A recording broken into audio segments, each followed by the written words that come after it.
Tonight on Nova, the Northern California earthquake of 1989 was the most expensive natural disaster in United States history. It was also expected. The effort to predict earthquakes spans centuries. The story is a roller coaster ride filled with stunning revelations and catastrophic failures. It ends with new insight into when we can expect the next earthquake.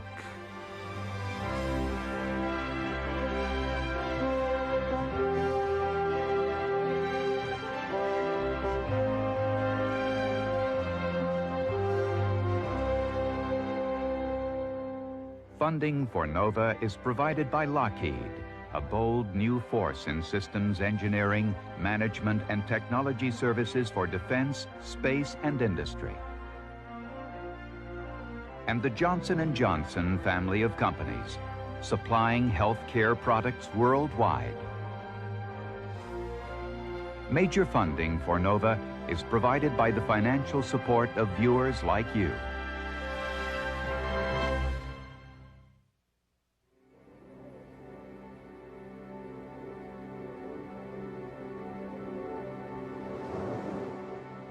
October 17th, 1989. Santa Cruz, California.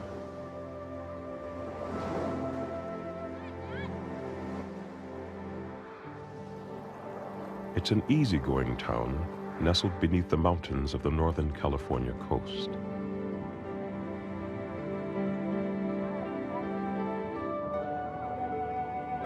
A visitor once called it an outpost of Eden.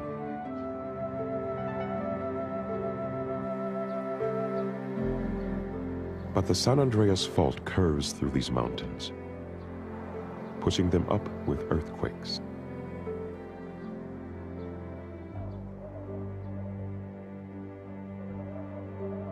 Another is due, according to scientists.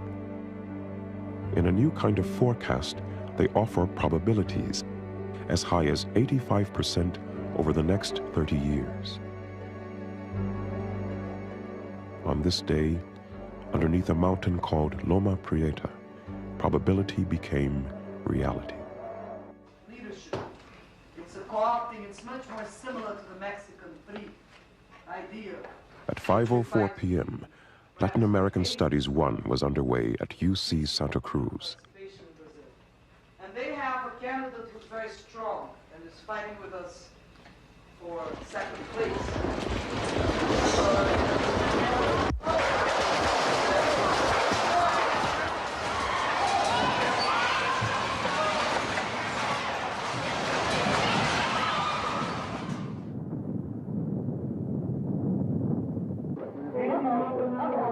With video cameras everywhere, this was the most visible earthquake ever.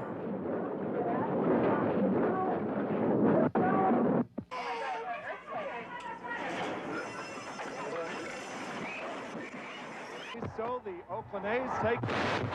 Hey, what, we're having an earthquake.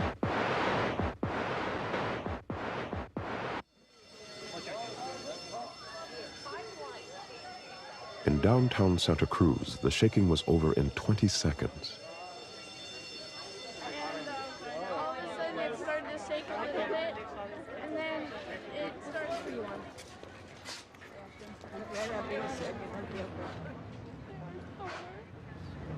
Get off the avenue. You can't expect further aftershocks. There will be more building collapses. Most of the old masonry buildings were beyond repair. A plan to reinforce them had never been agreed upon. People were injured. Some were missing.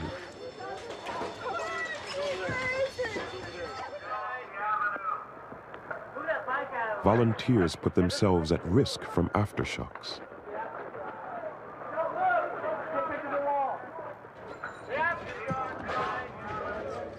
With power out and telephones overloaded, the town was on its own.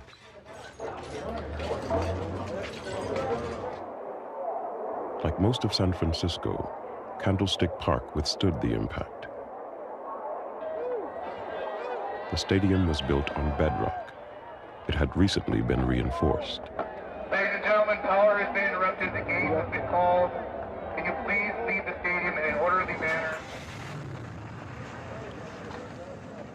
Other structures fared less well. The Bay Bridge was built to withstand such an event.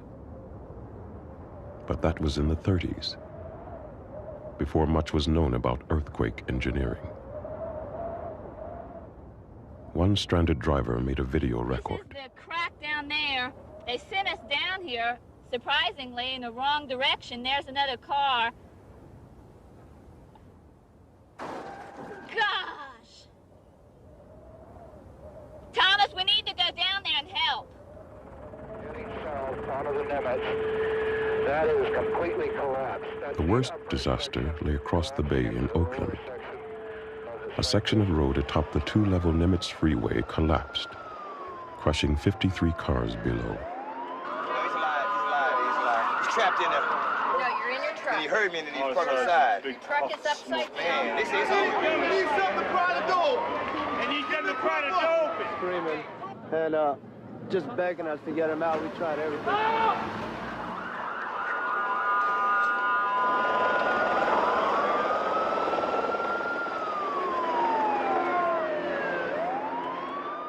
The freeway was built in the 1950s, before concrete structures were designed to be flexible.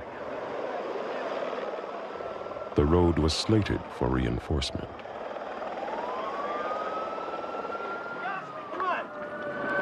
There's a gas leak. Let's go. Turn around and go that way. In the Marina District, the soft landfill caused houses to topple and gas and water mains to break.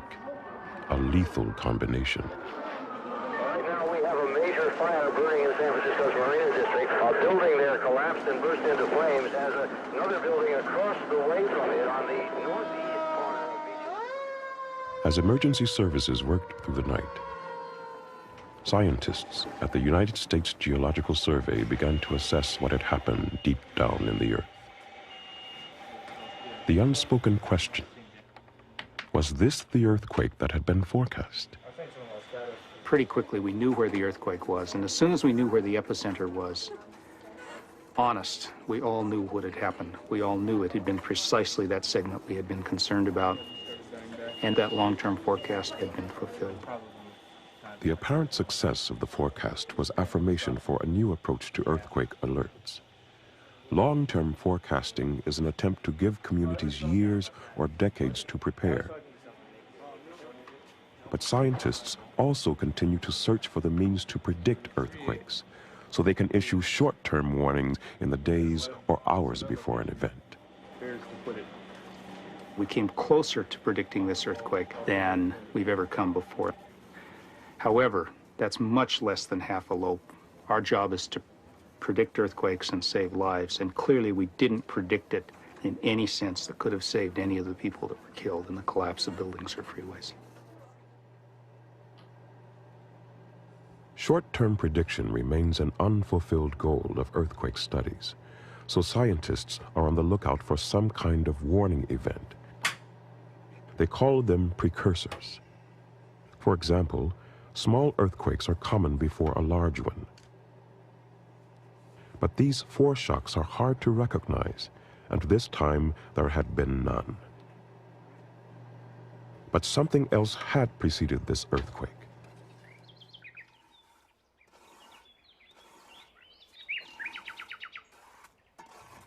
Near a town called Corralitos, only 3 miles from the epicenter, an experiment was underway that had nothing whatsoever to do with earthquakes. An antenna had been installed to monitor naturally occurring radio waves, part of a communication study for the Navy. Anthony Fraser Smith, a Stanford physicist, found that unusual low-frequency radio waves had preceded the earthquake. He wondered whether the squeezing of the earth before the fault ruptured had produced them. 3 hours before the earthquake, the activity went up to a level where you don't normally see it at all.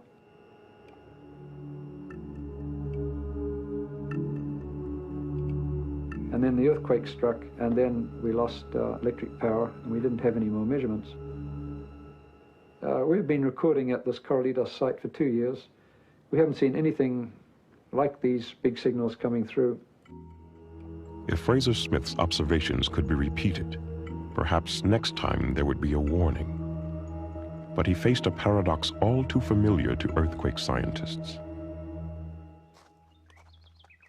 In order to repeat his experiment, he would need to locate his antenna near the site of another earthquake. He would have to predict an earthquake to test his experiment in earthquake prediction.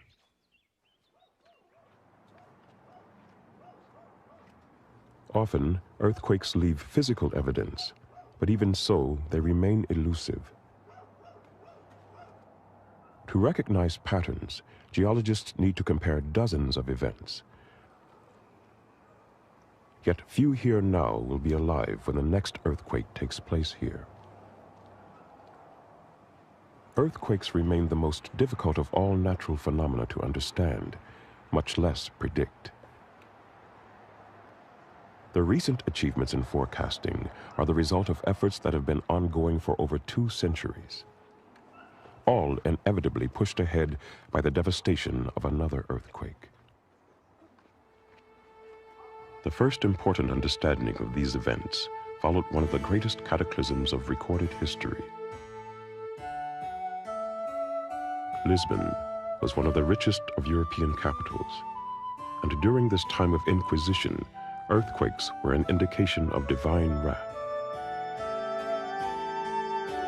On All Saints' Day of 1755, most of the 250,000 residents were in church. The city began to shake.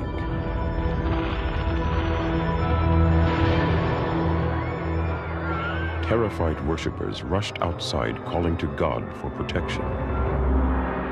Then came a second, more powerful shock. The ornate facades of all the great buildings collapsed, crushing the crowd below. Those that survived faced a tidal wave. Then a fire that burned on for 3 days. 60,000 people lost their lives. Lisbon's great medieval buildings and masterworks of art were incinerated. But there was something to be learned here. A review of first-hand accounts revealed that the earthquake had produced 2 distinct types of motion: a tremulous vibration followed by a wave-like undulation. The understanding of these vibrations would be advanced by the development of the seismograph. It was an instrument that could record and display these seismic waves.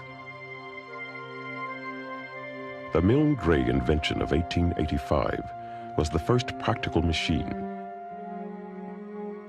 and in principle was simplicity itself.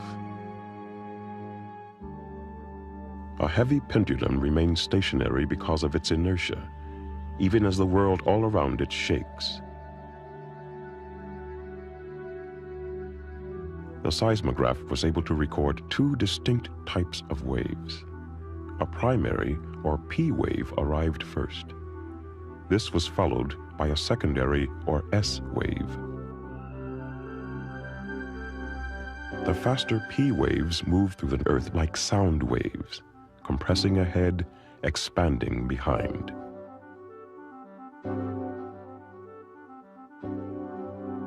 S waves are slower because of a lateral shearing component which is particularly damaging to buildings.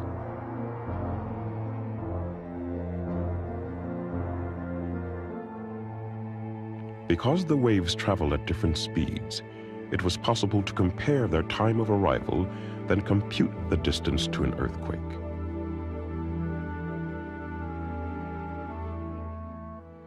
By the early part of this century, seismographs were linked in a global network. With data from 3 observatories, an earthquake anywhere in the world could be pinpointed through triangulation.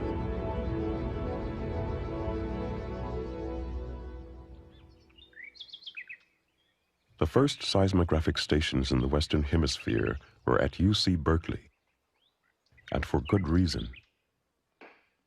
The San Francisco area had suffered 2 quakes since the gold rush, but these seemed trivial alongside 6 major fires. Nonetheless, the region was booming.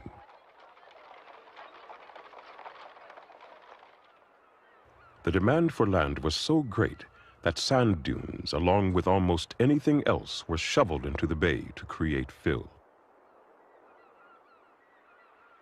It was already clear that this kind of land did not stand up well to earthquakes. But the practice continued, and the city grew. In 1875, doors opened on the Palace, the largest hotel in the world.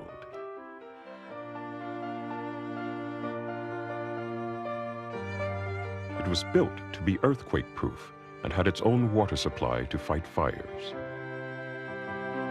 During the spring of 1906, Enrico Caruso, the world's greatest tenor, came to sing.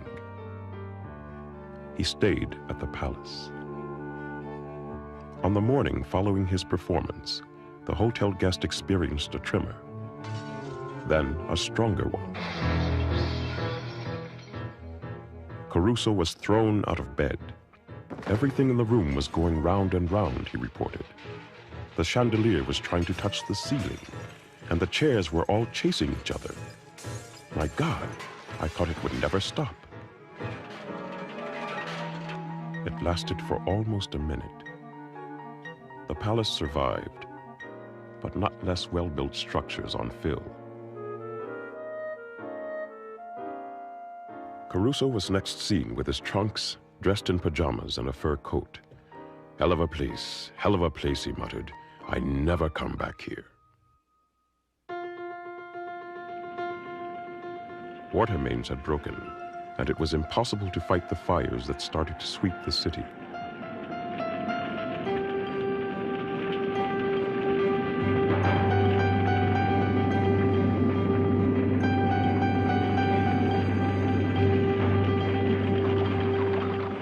As the days passed, there was increasing chaos. When the blaze finally approached the palace, firefighters tapped the hotel's cistern. Water supplies were exhausted and the flames swept through.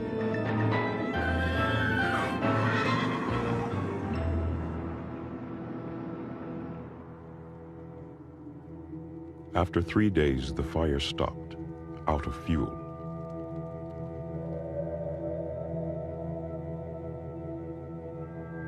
Nearly 3,000 people had died. It was history's greatest conflagration.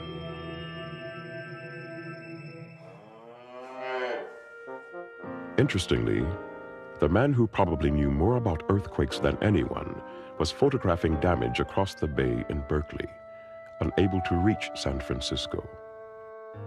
He was the great American geologist Grove Karl Gilbert. Gilbert participated in the epic scientific study that followed the San Francisco earthquake. He took photographs, sometimes using his wife for scale, and described much of what had taken place along the 290-mile rupture. Gilbert was well ahead of his time in understanding the behavior of the San Andreas Fault during the earthquake. He describes a fault as a crack in the Earth's crust caused by strain from movement deep below. Each side of the fault is held tightly in place by friction until enough energy is built up to overcome it. The release is so swift that it creates seismic waves. This is followed by decades of quiet, during which the strain builds up again. Gilbert wanted to study the possibility of forecasting a recurrence of the San Francisco earthquake. Decades would pass before that idea was pursued.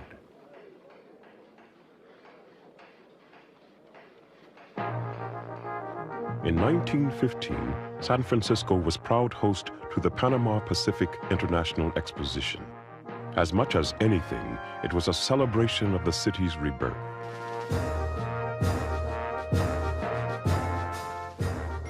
The lavish fairgrounds and pavilions were built on landfill. After the exposition closed, the land was subdivided for residential housing. The new district was called the Marina.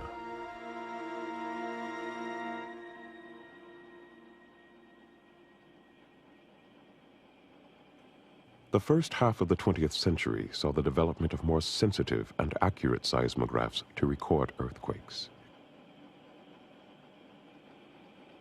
The Vickert recorder was state-of-the-art when it went in at Berkeley in 1910. Seismograms remain the basic record of an earthquake. From their tracings, a seismologist can calculate not only location, but also the direction of slip and the energy released. Sometimes even the length of the rupture. The amplitude of the largest wave is measured to determine the magnitude of the earthquake on the scale developed by Charles Richter. Because the range of energy release is vast, the scale is logarithmic. The difference between a magnitude 6 and 7 is 10 times. Between 6 and 8, 100 times. Although Charles Richter was not a conventional man, as he proved as a practicing nudist, he kept the door closed on earthquake prediction. He liked to say that only fools, charlatans, and liars predict earthquakes. It would take a revolutionary new understanding of the forces driving earthquakes to bring prediction closer to reality. In the 1960s, it was proposed that sections of the Earth's crust outlined by earthquakes were actually moving. According to this theory, great underwater ridges are pulling apart. The ridges move out like a conveyor belt. New ocean floor is formed by magma swelling up from the hot interior, like this lava off the coast of Hawaii.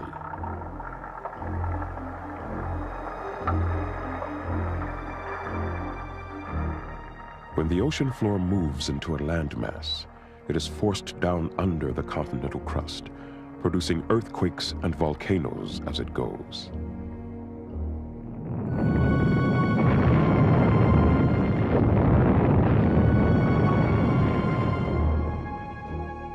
The gigantic ocean trenches, like those off Alaska and Japan, are the location for this subduction. In other cases, like India and Asia, two continents collide. There is no way to go but up. The Himalayas.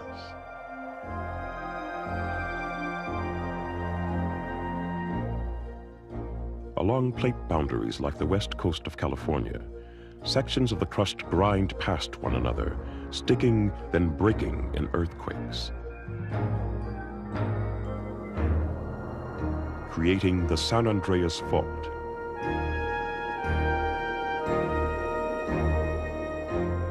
The theory of plate tectonics, as it came to be known, was one of the great discoveries of the 20th century. I don't expect in my lifetime to see something in the earth sciences that is so all-encompassing as this. It really provided, for the first time, a picture of the earth and how the earth's surface is moving, that provided an explanation for why most earthquakes occur where they do. The theory was put to the test in the new state of Alaska.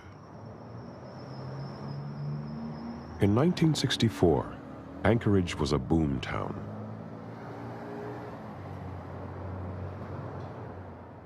Revolution Airways, Flight 3. With an international airport, it attracted commerce and tourism from around the world, while rail links brought in freight overland from ocean ports.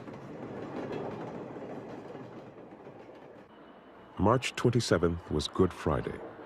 and at Valdez Harbor, the cargo ship China was unloading the first fresh fruit and vegetables seen here in months.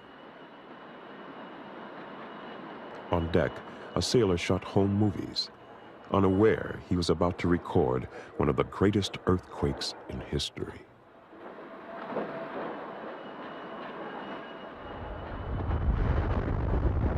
There was a terrible lurch, and the harbor started to empty. A chasm opened directly alongside the ship, and the China began to sink.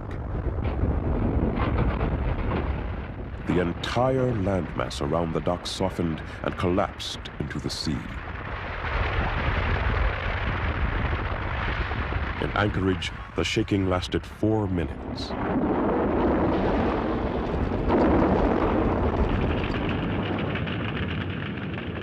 At Seward, gas tanks and pipelines ruptured, spewing out their blazing contents.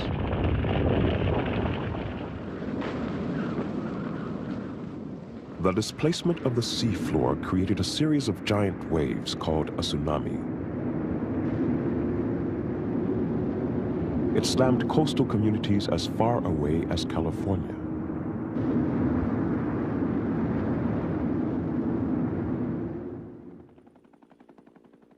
A survey of the earthquake's effects began the next morning. Progress was impeded by the devastation. One geologist, determined to make his way in, was George Plafker.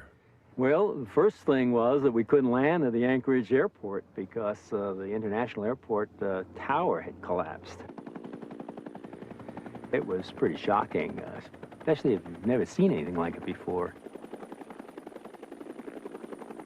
Individual homes were moved a quarter of a mile, 1,400 some feet, laterally on these large slabs. The slabs had traveled on loose layers of earth, which had been liquefied by the tremor. The quake hit with a magnitude of 9.2, yet surprisingly, only 114 people died. Alaska's population was small, and schools and office buildings had been closed for the holiday. By then, we had word from the civil defense and the military that there were waves that had just demolished towns, and that there were other strange things that had happened, like land level changes. Apparently, the tides either went out and didn't come back, or they came in and they didn't go out again. And in fact, we were seeing some of what turned out to be the most extensive tectonic deformation of the Earth's crust that had ever been recorded in history. The Alaskan earthquake provided a confirmation of the theory of plate tectonics. A landmass 2/3 the size of California had been deformed, with areas uplifted as much as 38 feet. The pattern of change was completely consistent with the thrusting of the Pacific Plate beneath Alaska. Now that the driving force of earthquakes was understood, some researchers believed that prediction was only a matter of time. One thing that had happened was that 3 countries started major earthquake prediction efforts, the Soviet Union, China, and Japan, about 1965. We were well aware of what they were doing. And I think in that period of working on earthquake prediction became something that scientists could work on without having to apologize for. It was a genuine scientific effort. That effort seemed to pay off in the early 1970s. U.S. scientists were able to confirm a Russian claim that a reliable precursor had been found at last. Prior to an earthquake, seismic waves passing through a fault zone appeared to slow down. There was great enthusiasm that we understood the process, and we were within 5 to 10 years of predicting earthquakes, and we knew how to do it, and we just needed to get cracking. And it was heady times for the geoscientists. The prediction effort received a further boost when extraordinary news arrived from China. On February 4th, 1975, a magnitude 7.3 earthquake destroyed 90% of the buildings in the town of Haichang. But not before the State Seismological Bureau predicted the earthquake. Tens of thousands of lives were saved. The Chinese did successfully predict the Haichang earthquake. Evacuations were ordered a few hours before the earthquake. They had a certain hard time convincing people to really go outside, and I know in several of the towns they showed movies in the town square to get people to come outside, despite the fact that it was February in Manchuria and probably something like 20 below zero. The success at Haichang was the culmination of a people's war on earthquakes that had been declared in the early days of the Cultural Revolution. By 1974, the Chinese had set up 17 major observatories, 250 regional seismic stations, and enlisted an army of amateur earthquake watchers, some 100,000 in number. They looked for virtually every kind of precursor that had ever been observed.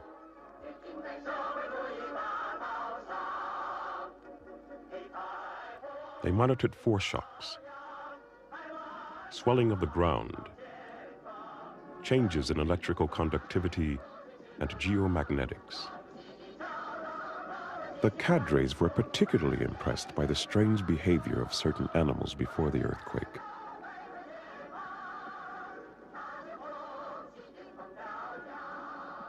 After the prediction at Haichang, the Chinese effort became world famous. The success was widely hailed as a turning point in earthquake prediction.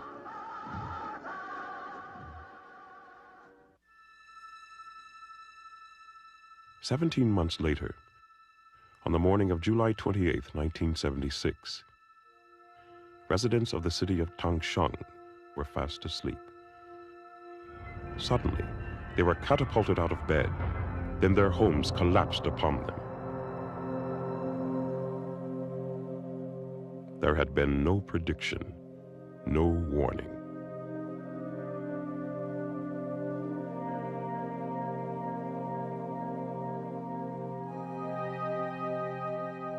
"20 square miles of cityscape were in utter ruin. 500,000 people were dead or dying. How had the Chinese succeeded a year and a half before at Haichang?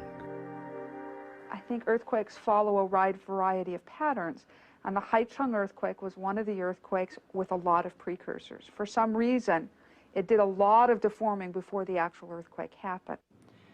The evacuation was based on foreshocks. The morning of that earthquake, there were a lot of magnitude 5 foreshocks right in the area.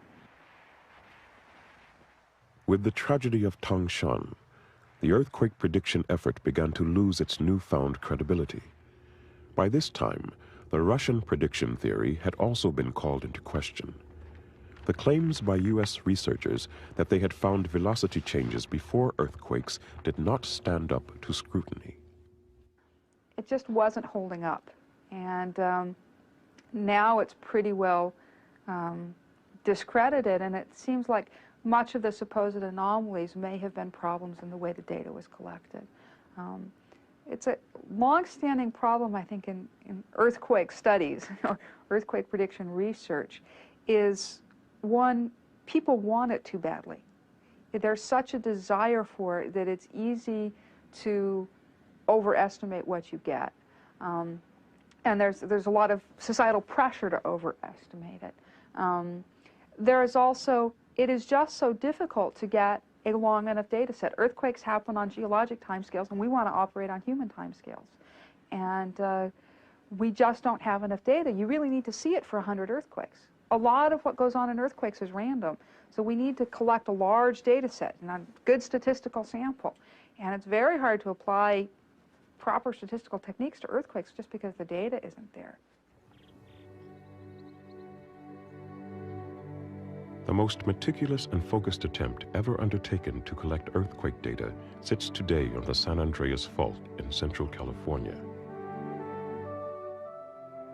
It's an unlikely spot.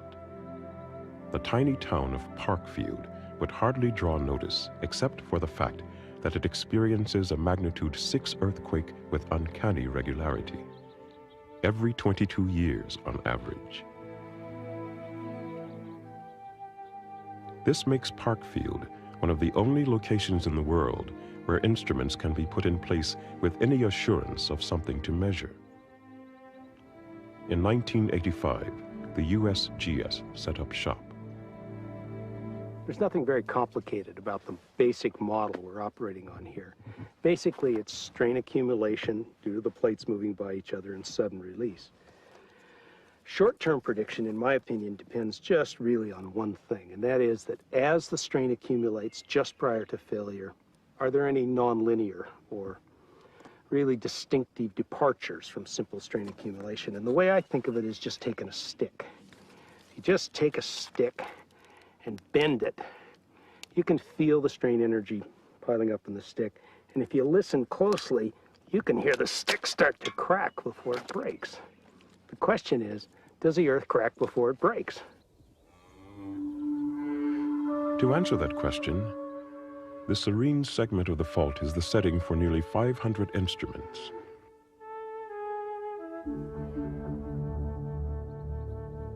Sensors buried deep in the earth monitor the slightest movement or strain. Groundwater levels give a broader picture of deformation. Seismographs are deployed as deep as a mile. Instruments are solar-powered. Data is beamed via satellite to USGS headquarters near San Francisco, then back to the local operation, run out of an old farmhouse. Want to look around in here? This is just the odd jobs room where they do... Alan Lynn's interest was piqued by the discovery of low-frequency radio waves before the Loma Prieta earthquake. I think it actually... Then here, there's a nice air-conditioned computer room. Oh, this is very nice. He invited Anthony Fraser Smith to set up his antennas here at Parkfield.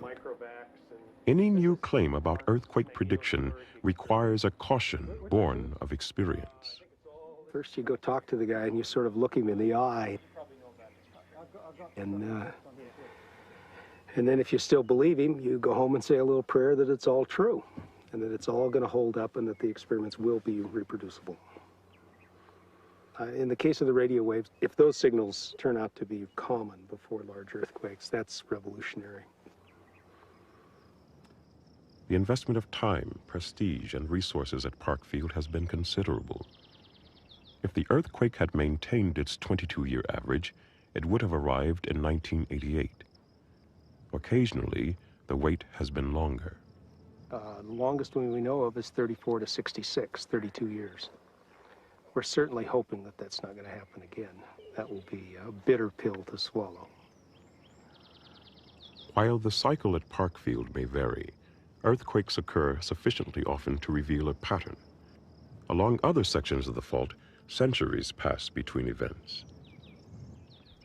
South of Parkfield, a 200-mile segment of the San Andreas has been locked up since the last great earthquake, when it was displaced a full 10 meters, over 30 feet.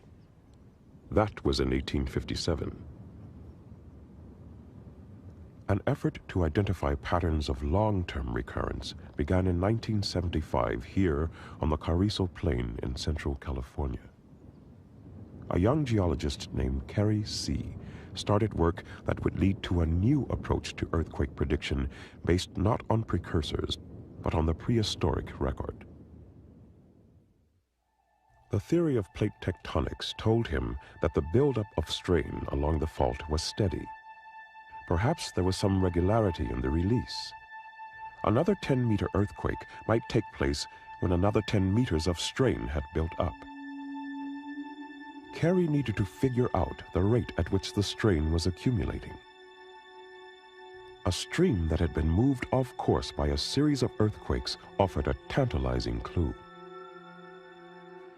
We recognize that this channel at one time flowed across the fault in a straight line, but it has been offset now 130 meters, so that it now has a dog leg in it along the fault and then continues to flow out into the valley. If Carey could determine how long ago the creek ran straight across the fault, then by simply dividing the distance it had moved by the number of years it had taken, he would arrive at the rate of strain accumulation.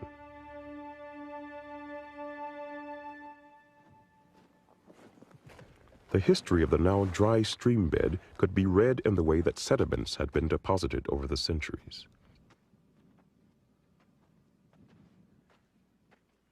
Samples collected at key points would be radiocarbon dated.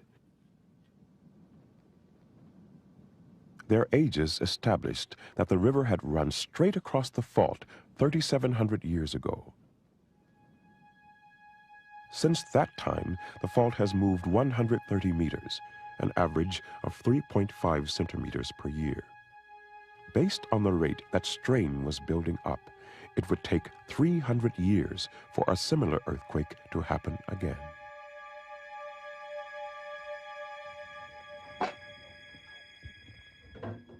Carey's forecast for the Carrizo Plain was based on an average interval between earthquakes, but some irregularity was undoubtedly involved.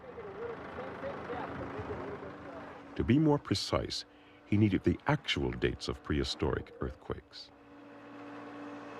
He decided to look underground.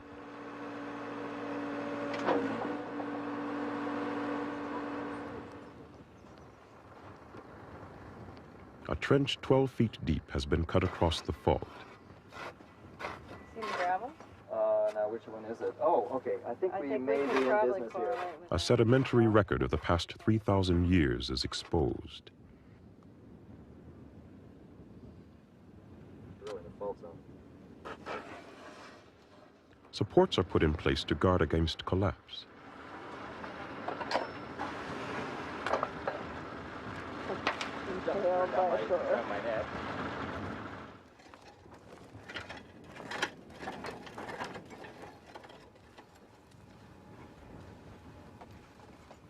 Each layer is identified and marked.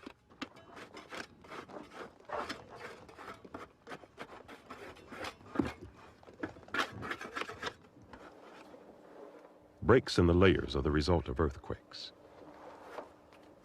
Eventually, samples will be collected and earthquakes dated. Individual earthquakes can be identified with the help of a diagram, like this one made at a site called Pallet Creek. As the sediments have been accumulating over the past 2 millennia, they've recorded the story of the San Andreas Fault. The reason they've done that is that every 100 or a couple hundred years, the San Andreas Fault breaks and disrupts these sediments, as you can see here. Now, let's look, for example, at this particular place. This layer was the ground surface in 1480 AD, about the time that Columbus was discovering America. So you can imagine a little Native American boy standing here about 4 feet high on this old marshy, boggy ground. If he'd been standing right here, what he would have seen looking out this way is the ground suddenly drop and shift this way during the Great Earthquake. What formed was a scarp about a foot high, or about 30 centimeters high here. You can see this layer has been broken off from its continuation over here. In the succeeding 100 or 200 or 300 years, these layers of sand and silt and peat accumulated and buried that fault scarp completely. So here we have a beautiful example of a buried fault scarp produced by a paleo earthquake, or an ancient prehistoric earthquake, about the time that Columbus was setting foot in North America. Can I hold it? Carey C. was one of the pioneers of a new discipline called paleoseismology, now being practiced all over the world. The dates of prehistoric earthquakes that he and others unearthed would be used to project future events. A new approach called earthquake forecasting was underway. Several of us had started work in the early 1980s on trying to do estimates of probability for the San Andreas Fault and a few other major faults in California, to break the fault up into various segments, and based on the historic or prehistoric earthquakes that we know have occurred there, to try and make a forecast for the next 10 to 30 years of what is the likelihood that various segments will break in a large earthquake. In 1988, the USGS published a forecast for the San Andreas. Parkfield was given the highest probability in the state, 90% over the next 30 years. The report singled out the Santa Cruz Mountain segment around Loma Prieta. It was assigned the highest risk in Northern California. The most recent forecast gives the San Francisco Bay Area at least a 67% probability of a large earthquake on either the San Andreas or two other faults nearby. Near Los Angeles and San Bernardino, the San Andreas alone is given a minimum 60% risk. Although long-term probabilities may not be satisfying to the average California resident, they are the only kind of warning that gives enough time to regulate development and reinforce structures. As it is often said, earthquakes don't kill people, buildings do. But without questioning the value of long-term forecasts, their scientific validity is still debated. I don't think the evidence is in. If you go and look at the San Andreas, all the way along it, it's been moving on average 3.5 centimeters a year. But that doesn't mean that on the timescale of 1,000 years, you're going to have exactly your 35 meters. It could be that you're going to have 20 meters in one millennium and 40 meters in another millennium. And we have made the assumption in doing the forecasting that 35 millimeters a year recognized on geologic timescales means 35 millimeters per year being applied somehow to that fault. And that's not necessarily valid. And that's what the big argument is. Another problem with the forecast is that it doesn't consider as much as half of the seismic activity in Southern California that takes place off of the San Andreas. A 1952 earthquake under the Tehachapi Mountains north of Los Angeles registered a magnitude of 7.7.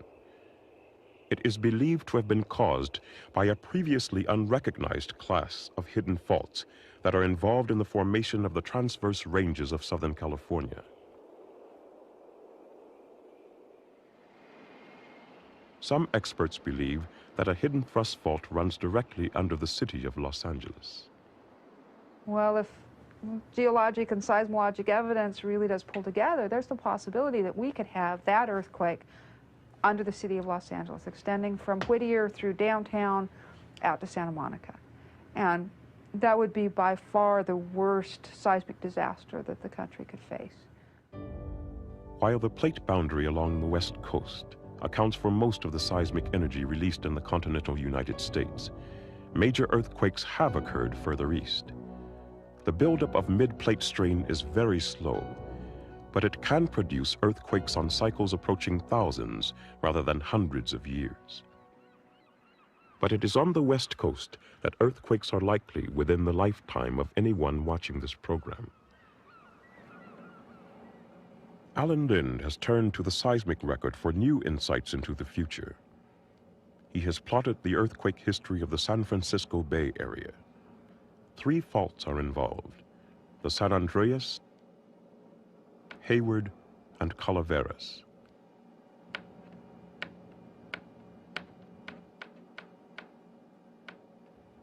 The map reveals that a buildup of activity preceded 1906. More activity here on the Calaveras, more activity on the Calaveras, and then boom, 1906. Then we go through a very long period after 1906 when you can see that here in the Bay Area proper, there are just no earthquakes greater than magnitude 5. So enough energy is taken out of the ground when you get a really big earthquake that it essentially turns off all the adjacent faults.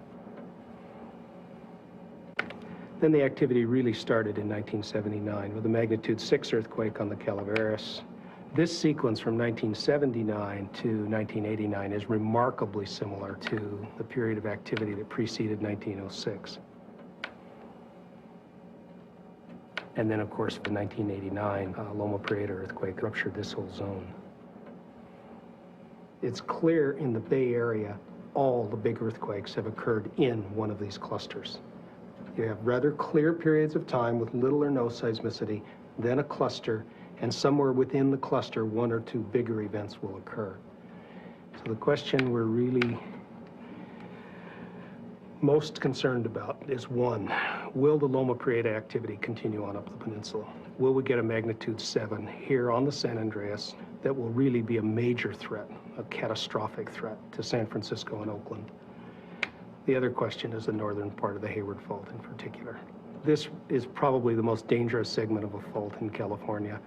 We know it's had magnitude 7s in the past. It's certainly capable, it will have them in the future. It runs right through a major urban area, much of which looks like it is particularly vulnerable. Hospitals, schools, freeways, power lines, bridges, freeway interchanges. You want to find those things in the East Bay, you just follow the Hayward Fault.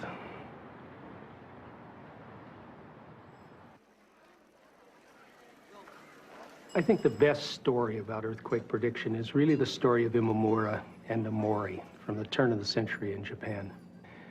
Imamura was a young seismologist, really the man, I think, who started the whole field of earthquake prediction, because from 1900 on, he believed he understood the pattern of seismicity along the Japanese islands well enough that he really thought there was going to be a very large earthquake in the Kanto district south of Tokyo within a few decades.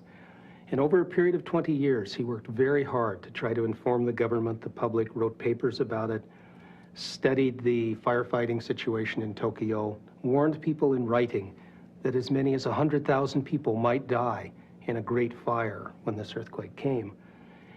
But his efforts were really in vain. There was a much older seismologist at the University of Tokyo, Omori.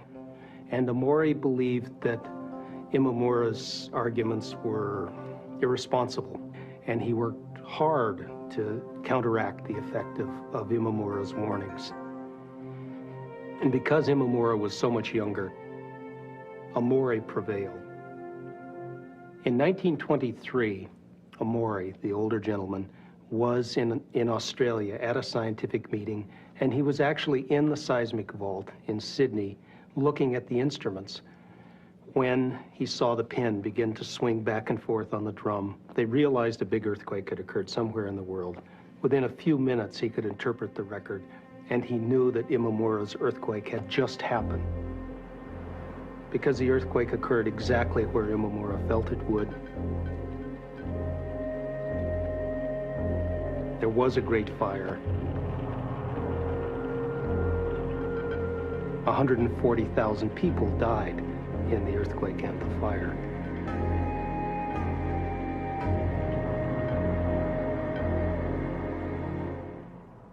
And when one looks back at the data they had, one can side either with Imamura or Omori. Neither of them was right.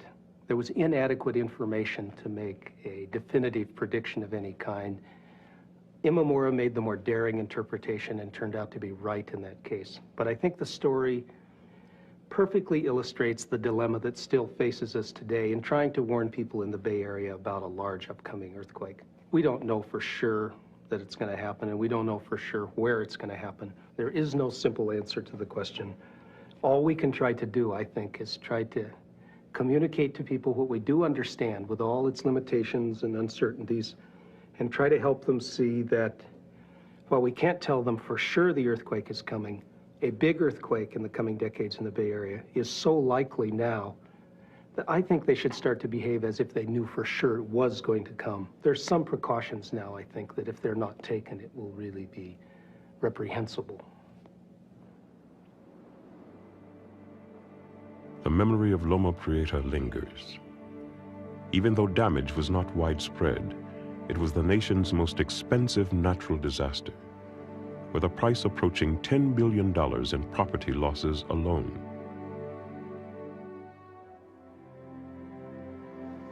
While the loss of life took place principally on one aging freeway, 62 people died.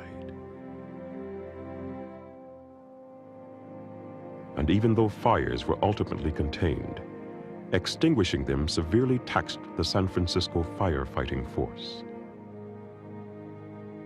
Loma Prieta was not a great earthquake.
Funding for NOVA is provided by the Johnson & Johnson family of companies, supplying health care products worldwide. And Lockheed, a bold new force in systems engineering, management, and technology services for defense, space, and industry. Major funding for NOVA is provided by the financial support of viewers like you. For a transcript of this program, send $5 to this address or call 212-227-READ. This is PBS.